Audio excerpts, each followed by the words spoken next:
Hindi ko matanggal sa utak ko. Hayop ka!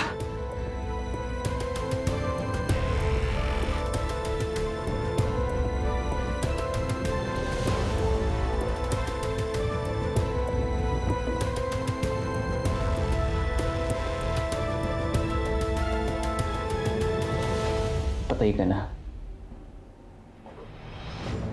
Hindi mo na ako mababalikan. May nagbabayad na sa pagkamatay mo.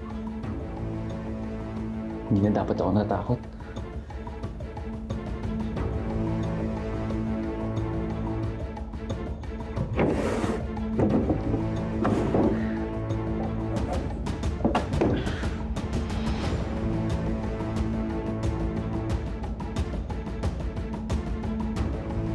Nahatulan ng reklusyon temporal o pagkakabilanggo ng 6 hanggang sa 14 na taon ang minor de edad na babae na itatago na lang natin sa alias na AAA.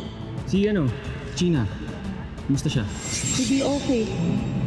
Kasi kahit naman na nakalaya na kami ni Gina, di pa rin namin matanggap na hindi na namin kasama si Ate Slu.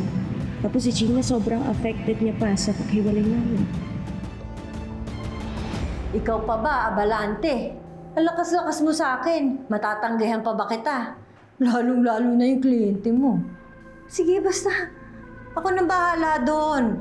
Tsaka pwede naman si Ma'am dumiretso sa akin. Nagawa niya na yun dati. Makakaasa ka. Basta alam mo ng kapalit nun. Ma'am Darla? Pasok.